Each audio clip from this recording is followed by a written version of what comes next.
All right, welcome everyone. Thank you so much for being here. We are talking about senior housing options on the horizon, and I'm Tracy Sprower. I'm sitting with a Matteo at home member here, Gretchen, and we have Gary Galusia. I'm hoping I'm pronouncing your last name correctly.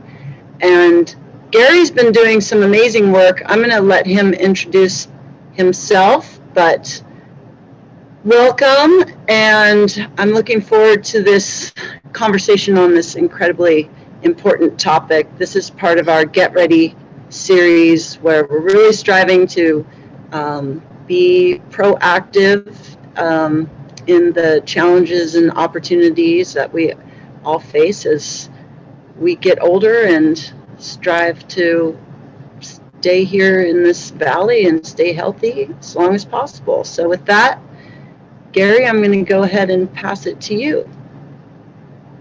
Thank you, Tracy. My name is Gary Galusha.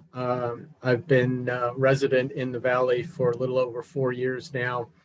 And about a year and a half ago, Joan Wellman, who led the SASH group, asked me to get involved with the SASH study.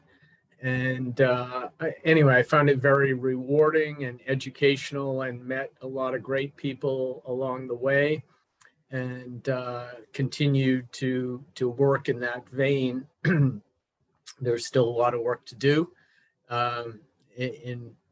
Hence the name of this talk, On the Horizon, as opposed to what we have available for you at the moment. So it's a work in progress. I like to try and describe that. And like Tracy said, I hope this is a conversation because it's a work in progress. You know, all the call it the plans and the answers are a bit unknown or vague at this point. So we'd like to hear from you and get your input and feedback and see help if you would help us to shape where we're going. That would be most welcome. So I'm going to share some slides, and like we said earlier, feel free to interrupt and ask questions or interject your comments. Let's see.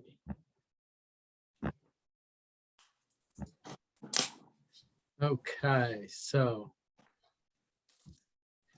here's the outline of what I wanted to cover today. Talk about what we mean by senior housing. I'd like to hear what it means to you.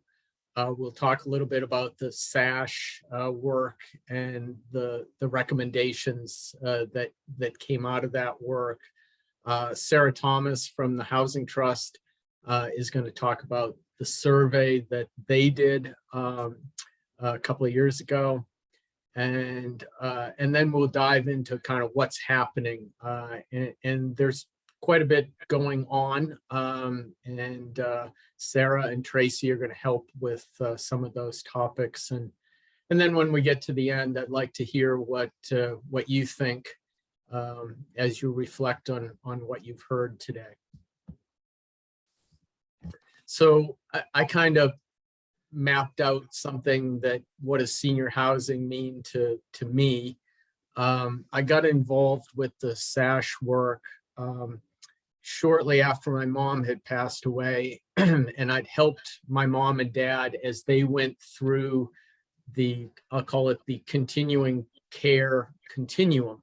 They went from active independent living to downsizing to moving to a continuing care community where at first they were independent and then assisted and then eventually skilled nursing. So those kind of are the steps that are kind of in my mind, firsthand experience. But, as is, appropriate for this talk, we need to start with aging in place. That's the kind of the mission of Matteo at Home, right? We want to be independent in our own homes for as long as we safely can do that, and want to do that. Sometimes there's maybe some home modifications involved that make that safer and easier for us. But at some point, you want maybe to be in town, you want low maintenance. Maybe you want to think about sharing a home for company, if nothing else. And at some point you might need some in-home care. Might be meal prep, might be medication management, mobility assistance, and that obviously can change over time. Those needs can change over time as well.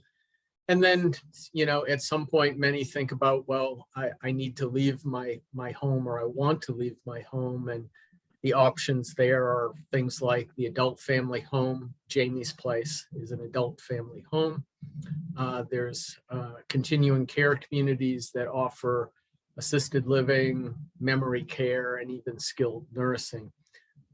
Skilled nursing is probably not an option for the Matteo Valley, simply because it requires a scale that we just don't have to work financially. We'd love to have that, but it just is not feasible economically to do that here. So, I'd like to hear from anyone. What do you think? What does it mean? What does senior housing mean to you, and what are your kind of needs that you think the Valley could benefit from?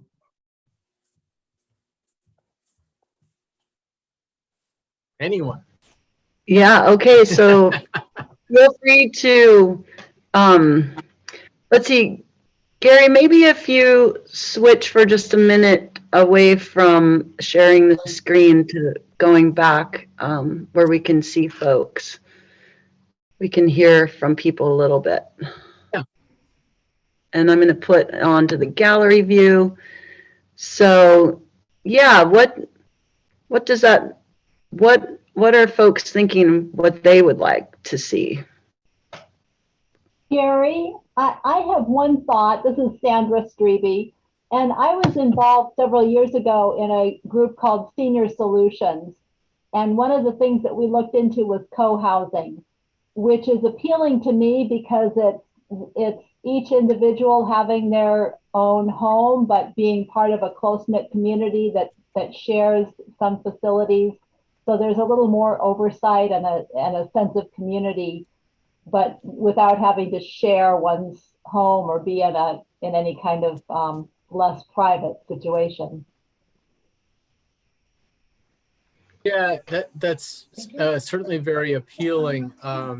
Last summer, I had the very, very difficult task of going to Lopez Island to check out Hamlet House, which was something they created, and it's I think it was about a dozen homes around a common green, and that I think that's sort of the kind of thing you're talking about, where there was a little senior village, if you will, and it kind of had a common building with an exercise room and an activities room and an event space and this sort of thing. And, that is very appealing, I think. So anyway, I agree with you. That's a nice concept.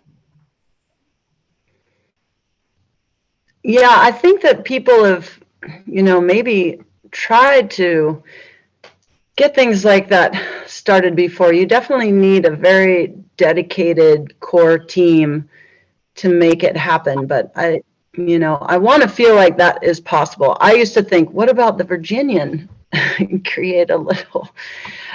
I looked into also idle a while with that in mind, but the codes and that sort of thing can be tricky. But I think that's a great thought, Sandra, and I've heard other people as well in Matteo at home talking about that. And Sarah actually lives in a co-housing up at McKinney Ridge. And Sarah, do you want to talk for just 1 second about how McKinney Ridge is set up as co-housing?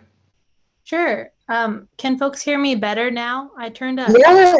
I found the microphone adjustment thing on my, yeah, on my little dial. So I live up in McKinney Ridge. It's a housing trust neighborhood near Mazama. And the way it is designed is, half of our completed homes are managed, are owned by housing trust homeowners. And we're a community land trust model of home ownership. So we as homeowners own the home and the land trust owns the land, which is what keeps them permanently affordable. And then the other half of homes, which have not yet been developed, are going to be market rate homes. And then Lee, who, to Tracy's point of someone to kind of hold the vision and steward the process, Lee Whitaker is kind of the holding that vision for this community of it being co-housing. So he has also our community also includes some community amenities like a community building, and we have a community workshop where I know, like, one of my neighbors, they built their furniture and that they were able to do that in the workshop. And then so there are some, and then we have a community garden as well. So and we all have access to the community garden. So those are some of the shared amenities within our co-housing community. But we all have our own homes. So. Yeah, thanks so much for explaining that, Sarah. Anybody else have thoughts on the kind of housing or vision that you might be hoping for? I think I'd really appreciate, Gary, that spectrum that you showed us of senior housing and the different needs, and from independent living through to nursing home care. And as we think about our community needs specifically around senior housing, that spectrum is really helpful to understand, like, the infrastructure needed in each of those little continuum points. Because yeah, it is, in order for us to be able to age in place here, there are a lot of understanding the differences between independent living versus an in-home care versus and where those thresholds are for what is sustainable for where we live. To your point of, we might not have the capacity economically to support a full nursing home facility. So I just really appreciated that framework for this conversation. I think one important implication of that spectrum is that it's not just about building buildings. If it were just about building buildings, we probably would have solved this already. There's a lot of services implied in that spectrum. So, we need to have a lot of caregivers and other services to support the people who are living in the implied buildings that we're talking about. So it's much more than just building buildings, which makes it much more complicated. I think also part of the challenge, this is Mark, is educating that population, because many of the people, as they grow older, don't know that they have options. They think of living at home to having a hip broken, having to move into a nursing home, and that's where they're stuck. So educating the people in the valley as they approach the age where those choices can be made. And I'm not sure how we do that. Yeah. I think one important piece that Matteo at Home is going to be addressing in our next theme module is preventing falls. And it really is, a lot of falls are preventable. And falls can really start this cycle where you do lose your independence. And so that's a place that we're going to be focusing on, just trying to be proactive that way. Yes, Sandra, Well, another piece of the equation is housing for the caregivers, and we'll hear a little bit about that today too. Do we have much interaction with the senior center in terms of educating or define? That's the population that we're talking about. Yeah, definitely. We do. I sit down at the senior center, on occasion, Monday lunchtime with someone from room 1, and we have lots of literature out on the table there, and a lot of senior center folks that go to the senior center are members of Met How at Home. But that's a great point, Mark. Yeah. Okay, Well, and did somebody else have well, something? yeah, Gary, this is Barb Preston. I'm a board member here at Met How at Home. Thanks for doing this important work. And one of my things is, I think, what would be really helpful here is some kind of graduated care, so that, and I agree, the whole skilled nursing facility option is really a bit out of reach, at least at this point. But a place of graduated care similar to Jamie's place, but maybe expanded a little bit. And and how do we do that? And I think anything that has to do with building anything new, like a Jamie's place, has to include housing for caregivers as part of the equation, and that nothing should happen unless housing caregivers is part of the answer. Yeah, you're absolutely 100% right, and I'll get into that a little bit more as we go through the talk. This is Great. Ellen. Hello? Yes. Yeah, we can So- hear you. Yeah, great. So I want the impossible, which is to stay in my home, but also have a place to go and regularly have meals with others. So being single and going through the pandemic, I'm sick and tired of cooking for myself.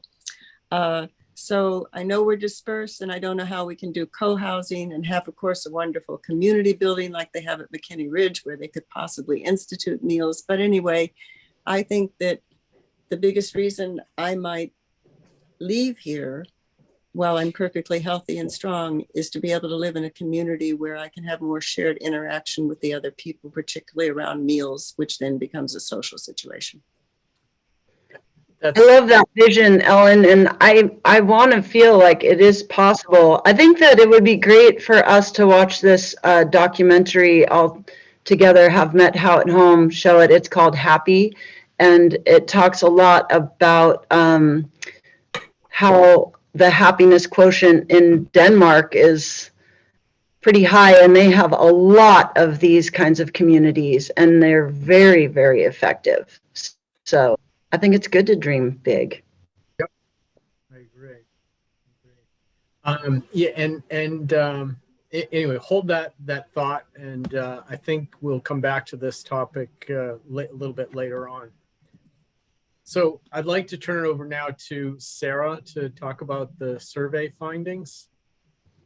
Sure. So at the end of 2019, beginning of 2020, we did a senior housing survey, kind of looking at the question, is there a role the Housing Trust can play in independent living opportunities for seniors? And this stemmed from a Matteo at Home discussion that we had during 2019 around senior housing needs and challenges with aging in place and desired ideal living situations. So after that really wonderful discussion, which kind of helped frame some of our questions on our survey, we went ahead and put out our survey to internally kind of assess that question for ourselves of a role of the Housing Trust and independent living opportunities for seniors. And we distributed it to the senior center, to room 1. Over half of the responses came through the surveys that we had at the Confluence Health lobby, which was a good indicator of that's an effective spot. If you're looking to get input from folks, it's a great spot because folks are just waiting for their appointment. They fill it out. We also offered a $25 gift card to Hank's raffle for any of the completed surveys. At the end of the survey collection period, we had 80 responses after 2 months.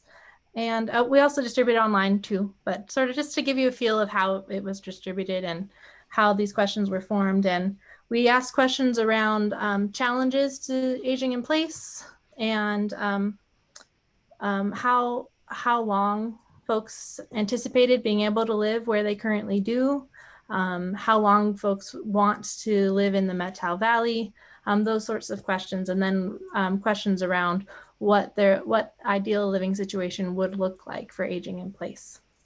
And I do want to caveat that the 80 at the time it was great for our internal use, but we're not saying that this was a sample size large enough to equate to the entire valley, but it was really useful just to get some data points for ourselves. But some of the results that came out was the majority of respondents would like to live in the Matteo Valley for the rest of their lives. Majority of respondents foresaw needing to relocate from where they currently lived within the next 10 years. And the top challenges to aging in place included difficulty with maintaining the land, their home being too large to maintain, and then access to services and community. And then when asked about the ideal living situation, 32% of respondents said that they want to stay where they are. Where they live now is their ideal living situation. And then other frequent responses to the ideal living situation included a place with minimal maintenance, somewhere that they can access assistance or community, and a place close to town.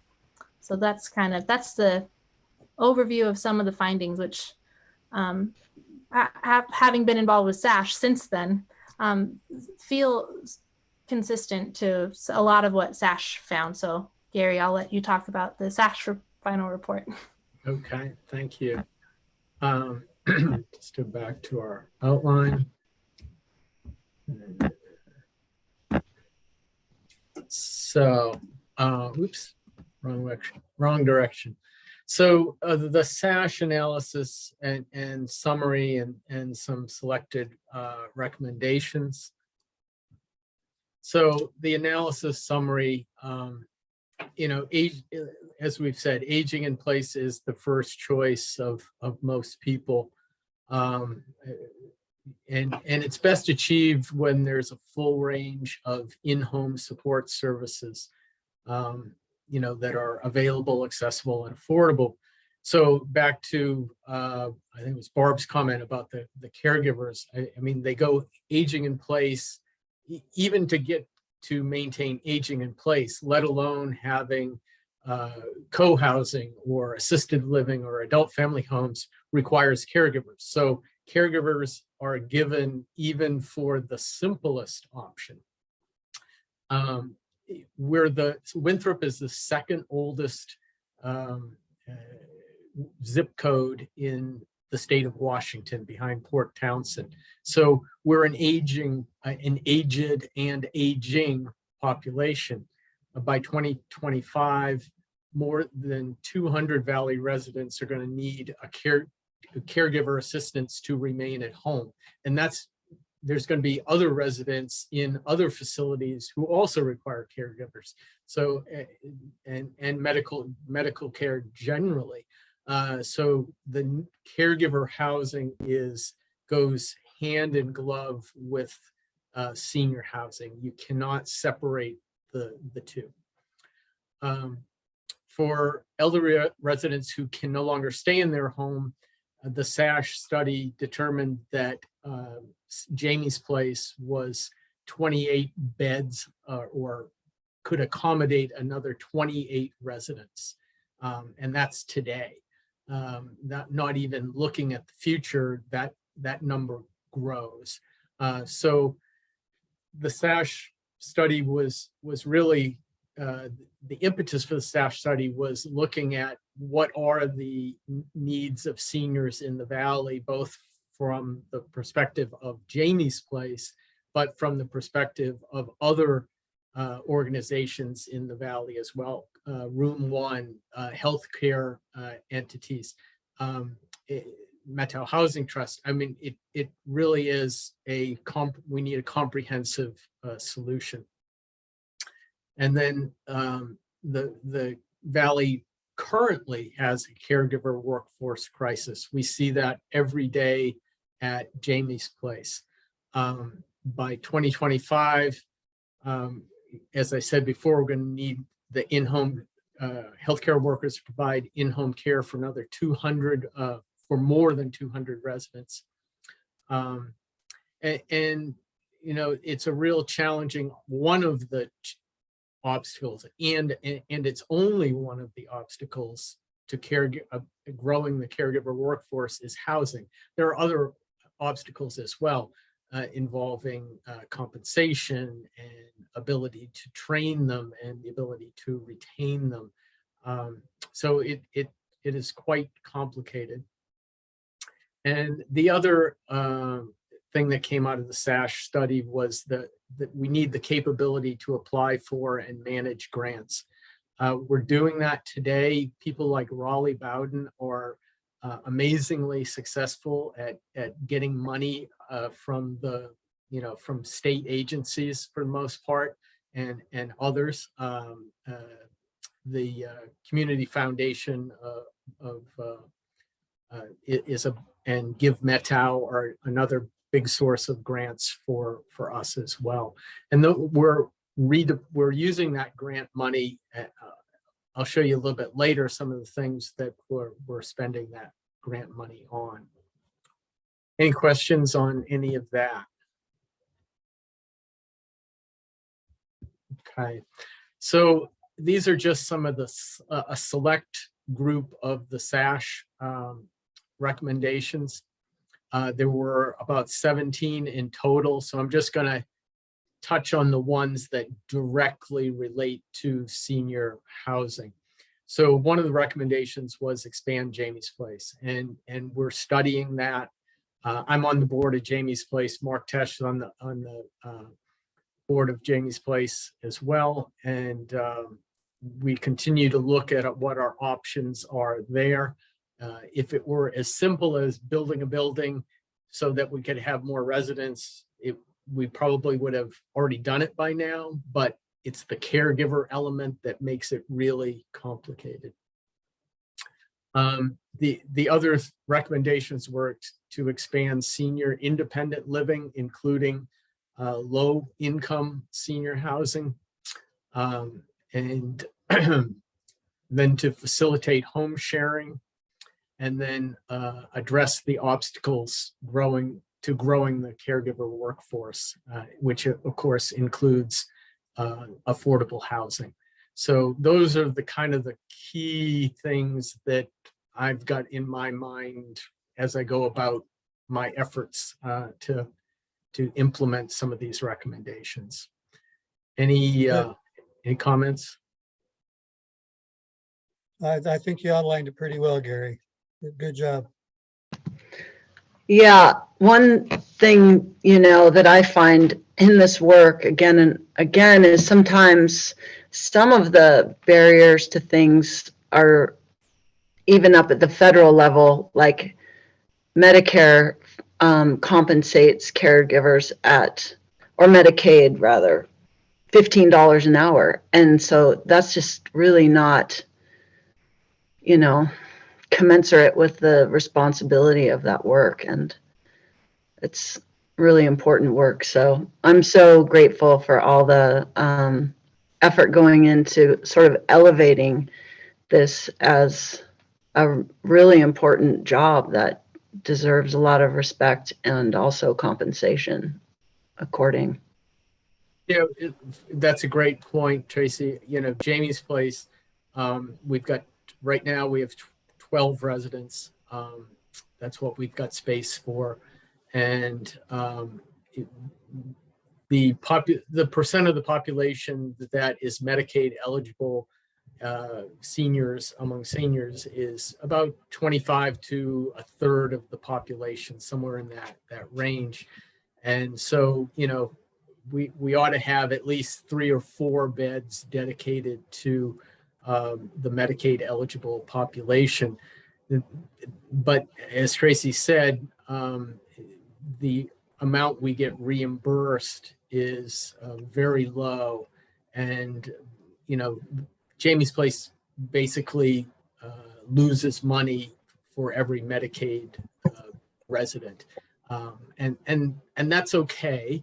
It would be nice if the government, you know, reimbursed us more. And, you know, maybe someday that will happen. But in the meantime, we'll make it up with donations, the generous people who offset our Medicaid losses. So let's, oh, sorry, maybe I jumped ahead. Any more questions on that, on those recommendations or comments? If not, so let's move on to, let's get to the meat here and talk about what's actually happening and what we can look forward to. So I'd like to turn it back to Sarah to talk about the Housing Trust and how they're helping here. Sure, thanks, Gary. So I wanted to share a little bit about what is coming up for the Housing Trust. We currently have 26 homes built, in the process of selling that 26th home. So very soon, 26 homes owned by local families. And because our capital campaign was successful, we are poised to deliver more permanently affordable quality homes to our community. We anticipate having 75 permanently affordable homes owned through the Housing Trust by the end of this decade. So it's very exciting news. And the folks who live in these homes are people who live and work here in the Valley. And then in terms of retired households, we define retirement age as 65 or older for our program. So 24% of our current homeowner households have someone who's 65 and older. And then looking at our wait pool, there are 56 households within our wait pool right now today. And 29% of those qualified households in the wait pool have someone who's 65 or older. And then to the point of, and so that just, I wanted to have those numbers just to sort of understand currently what percentage of our homeowners and then applicant pool are households with seniors, because that helps kind of, to the point of why we did our senior housing survey, was to kind of assess, based on the program that we're doing, is it is it an option, a viable option? And the answer is, for a percentage of seniors, yes. For a percentage of our senior population, it is an option, because we are prioritizing in-town developments, near services. Our homes are smaller, they're energy efficient, and there's minimal yard space as well. So there's a lot of things that tick the boxes of the needs for downsizing or whatever, that where folks might be in that in the independent living section of the spectrum. And then we are that, so the other 70, what would that be? 76% of homeowners are folks who are, I'm not going to say 100% in the workforce, because we do have folks who are disabled, who aren't in the workforce, but the vast majority of housing trust homeowners are in the workforce, including healthcare. We have healthcare workers in homes, and our applicant pool is confidential. We don't talk about who's in the applicant pool, but you know, that the trend of serving folks who live and work here is very consistent in our weight pool as well. So yep, we'll have, and another cool, exciting thing with the Housing Trust is in our Winthrop neighborhood, our Cascade Meadows North neighborhood, we are partnering with the Housing Authority of Okanagan County to include 22 rentals units. And those will be income eligible apartments. So for low income. And I don't know, I would have to ask Nancy Nash Mendez if a percentage of those are going to be set aside for senior units. I know in other, there are other income eligible apartments that do have specifically senior units, but so a lot of really exciting progress for affordable homeownership, thanks to the generosity of the Matteo Valley community. So thanks everyone. And the hard work of the people at MHT. Yeah, thanks so much, Sarah. That was a great report. And I think those, you know, those percentages are pretty consistent with the demographics of the valley as well. So, you know, I guess my point is you're serving appropriately, you know, based on the demographics of the valley.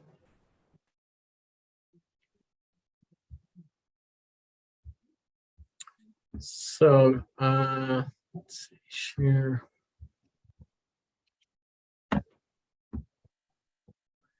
So the next thing I wanted to talk about was the housing authority. Sarah mentioned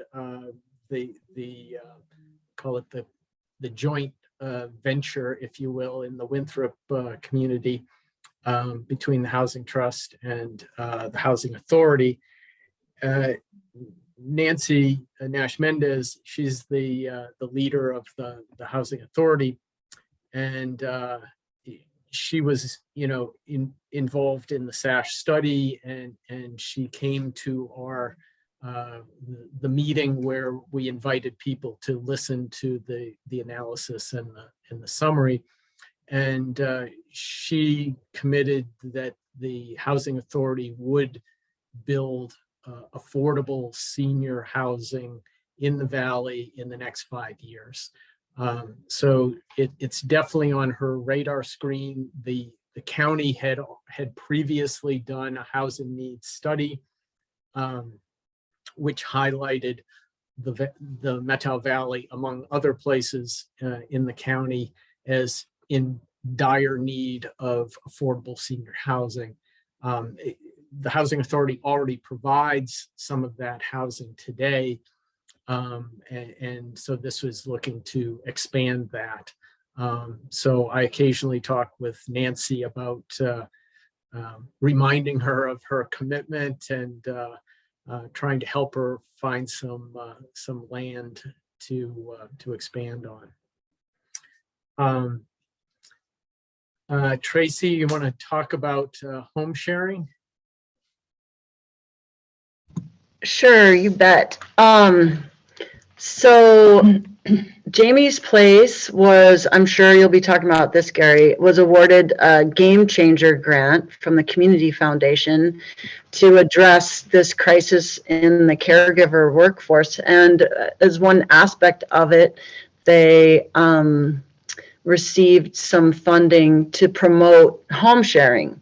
And Deirdre, a few years ago, our program manager here at Met How at Home, had gone to the National Virtual Village Conference and saw a presentation from an organization called Silver Nest, which is essentially kind of like a dating agency, you know, a matchmaking agency for home sharing. And they have created the structure to help make it a successful experience for everyone. And so we're really just in the beginning stages of trying to figure out who is going to be doing what aspect of just promoting successful home sharing, and probably using Silver Nest as a platform for that. They do a really great job of helping to take people through a facilitation of creating kind of your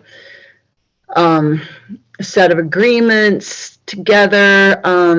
Deirdre was saying that they actually deal with the rent and taking the rent and doing that aspect.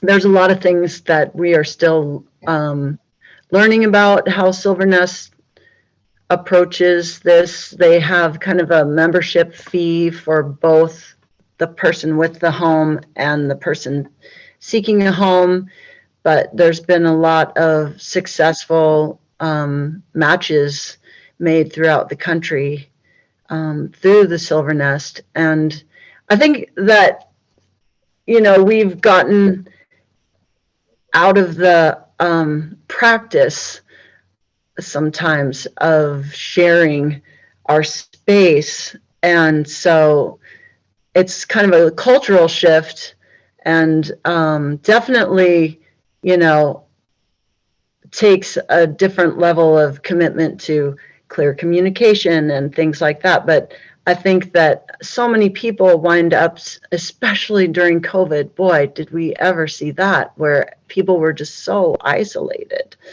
And it just is, it's probably double the fun and double the trouble, you know. I don't, maybe not.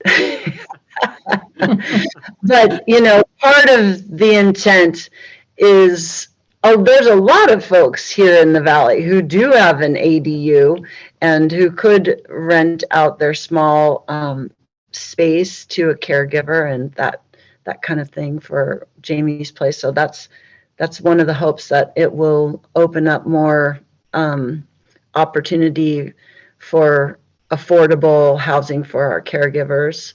But I think it also just meets a real need for connection. And yeah, like Ellen was saying, you know, somebody to share meals with and trade who cooks that night. And, you know, you can get creative with these things. So that is on the horizon as well. We have a lot of different irons in the fire, and that is one of them. So watch for more information about home sharing with Matteo at Home. Yeah, Tracy mentioned the Game Changer grant. Again, Raleigh Bowden was very successful, persuasive in getting funding from the Community Foundation. They're very generous. And with that money, it's going toward the purchase of 2 tiny homes. And those tiny homes will be eventually be located on the Jamie's Place property, and that's to provide housing for caregivers.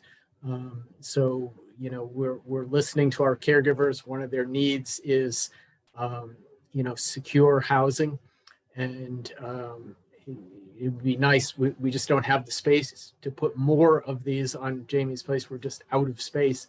But it's an experiment, and you know, we're going to be in touch with the other nonprofits in the Valley, letting them know how this worked for us, what we learned from it, and maybe who knows, down the road there's a tiny home village in the Valley's future. We'll see. We'll see how our experiment plays out. But back to our core business at Jamie's Place of providing care for our residents. You know, we're still, as I mentioned earlier, we're still looking at our expansion possibilities and what it should look like ultimately. We think it's somewhere between 32 and a total of 32 and 40 beds. We don't have to do that all at once. We because Jamie's Place follows something called the greenhouse model, we expand in units of 8. So we don't have to get to that 40 in one fell swoop. We do have obviously the realization that on-site caregiver housing probably needs to be part of our plan. So that's baked in as well. Gary, Yes. Gary, this is Barb Preston again. I was just wondering if you could briefly explain why the green model is the number 8. Why is there a short explanation to that? I'm just curious. I can look it up. Because that's the state regulation sets a limit. We can only have 8 people in an adult family home. The greenhouse model itself would allow a higher number. They recommend 10, but the state regulation limits us to 8. Well, maybe we could do 8 plus 2 caregivers. Yeah, right. That's kind of kidding. the idea is, you know, you can imagine if we built a building and it has an upstairs, you know, residents live on the first floor and we have, you know, storage and the caregiver housing on the second floor, something exactly like that. That's perfect. Yeah, so, you know, we're thinking about those sorts of things. Awesome. Thank you. Sure. The next thing on the list was the Matteo Valley Community-Based Long-Term Care Network, and this is a brand new initiative. And again, it's due to Jamie's Place getting a grant that allowed this to fund this network, or the creation of this network. The network partners are Jamie's Place, Family Health Centers, Matteo at Home, Okanagan Palliative Care, Lookout Coalition, Matteo Housing Trust, Room One, and Twistworks. So it's a pretty powerful network. It's led by Raina Clark, who's the executive director of Jamie's Place. And basically the goal is to develop and implement the services, programs, and workforce needed to support and sustain a community-based model for long-term care delivery in the Valley. And it obviously needs to meet both our immediate needs and our future needs of the, call it the rural elderly. That kind of describes our population in the context of, I guess, the medical community, if you will. So anyway, that's just kicking off. The initial meeting was, about 2 weeks ago. So look to hear more about that in the future. Moving on to private projects. This is something I'm really excited about. And I know there's probably a lot of projects going on out there. I don't have firsthand knowledge of most of them, I'm sure. I do have firsthand knowledge of what Hank Conrad is working on. Hank has two major projects. He's got several projects, but I'll talk about 2 specifically. The first one is Hank is in the process of getting the town to annex the 16 acres that sits between, just south of Twist, sits between Blue Star Coffee Roasters and the substation that's further down Highway 20. His vision is that is a multi-generation neighborhood. Lots of, he envisions lots of front porches where people sit out and people are walking on sidewalks up and down the street, and there's interaction. There will be about 80 units in that neighborhood, and it will be everything from townhouses to standalone homes to even higher end homes. So it'd be a real mix in that neighborhood. But again, the idea that Hank wants to promote is a sense of community. And I'm sure we'll have amenities like community gardens and things like that. So he's in the annexation process is, I believe if it hasn't been completed already, it's imminent. So look to hear more about that or read about it in the paper, perhaps. The other thing that Hank is working on is in back of the grocery store. He wants to create basically two things back there. One is focus on workforce housing and providing meetings, helping to provide more supply to the excess of demand in the valley for workforce housing.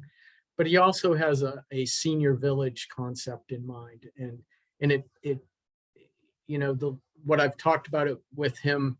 He is looking for that sort of progressive sort of care. He'd like, to of course have independent living there, but he's also envisioning a higher level, could be the co-housing model, or even more toward the assisted living sort of model. But it would be a mix, and it would meet the needs of a large segment of the continuum of care I showed on that first slide. And so that's just kicking off right now. That land is still an orchard, but anyway, we're working on some plans to change that. I'd be remiss if I didn't mention the Housing Solutions Network. So these are the leaders of the large nonprofits in town, the Housing Trust, Room 1, Meadow Valley Citizens Council, who am I leaving out? Conservancy. And TwistWorks. And TwistWorks, of course. So there's a lot of, it's led by the leaders of those organizations, but there's a lot of great people working on subcommittees in the Housing Solutions Network to come up with solutions. They've got their own set of recommendations, and each of those, the subcommittees, I think there's 5, are working to implement those solutions as well. And lastly, the Matteo Investment Network, which is sponsored by TwistWorks, is also looking to help by providing funding for housing solutions in the valley as well, and they have done some of that already. So I think that's kind of what I know what's going on. I'd like to know if you guys know of anything else that isn't on my radar screen.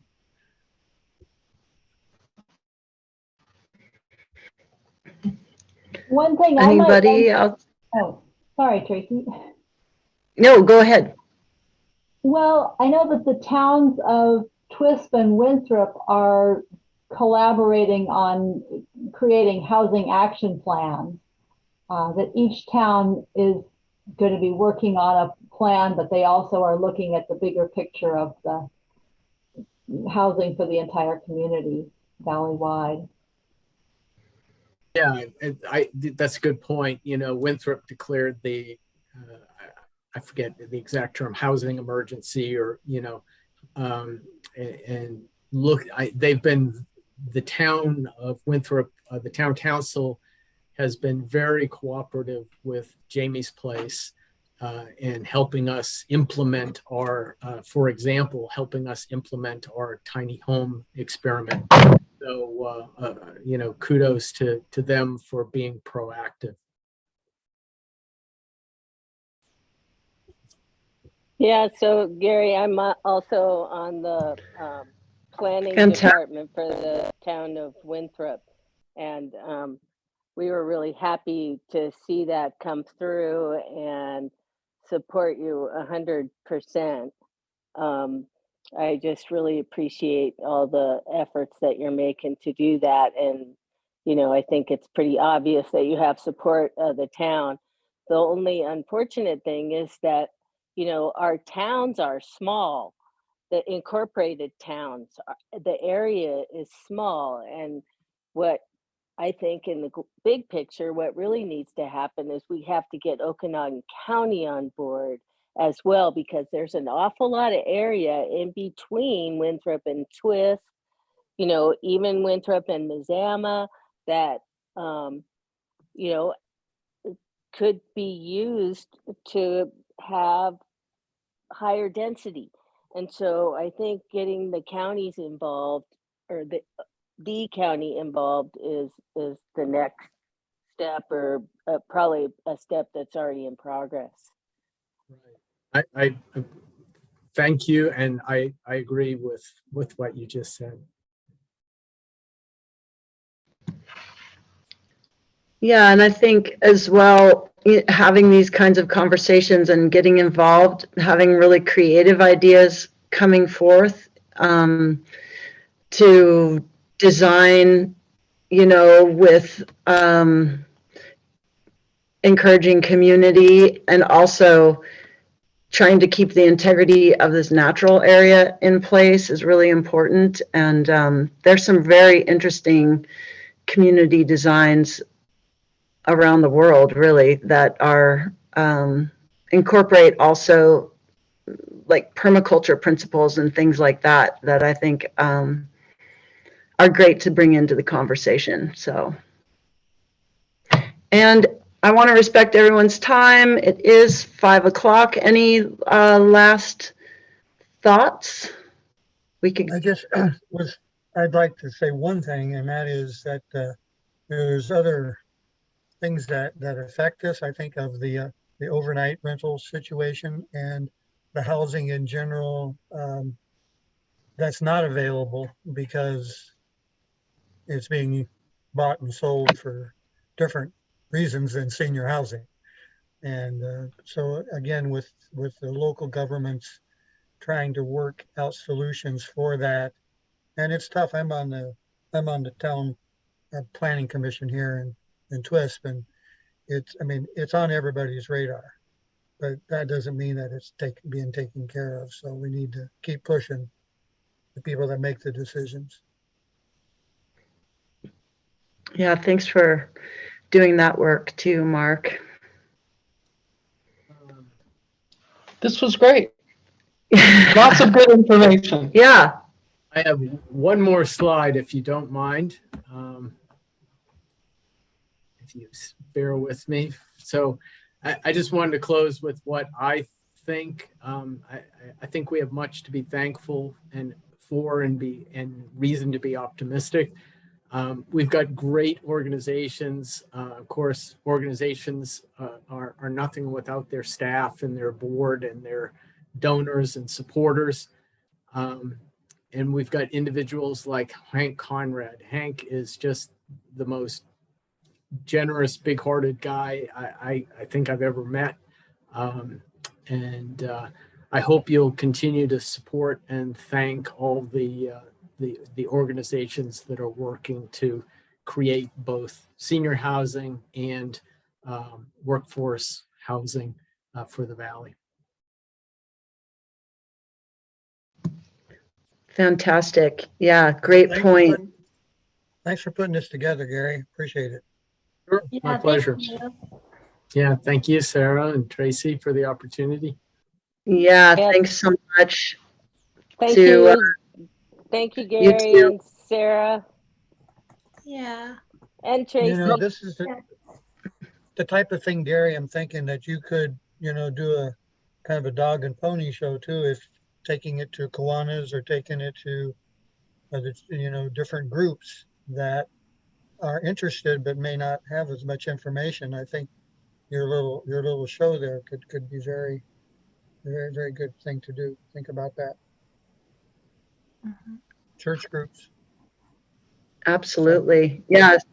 And it's great too. Thank you, Olivia, for being here from the Matteo Valley News, and just get, the whole valley on kind of the same page of what's happening, and we'll just Yeah. see what happens. Good. You'll let us know when you're going to meet again. Yes, absolutely. Let's do some more brainstorming. Let's get creative, everybody. Okay. Great. Thanks so much. Okay. Thanks, bye. everyone. Thank you. Bye. Bye-bye. Take care.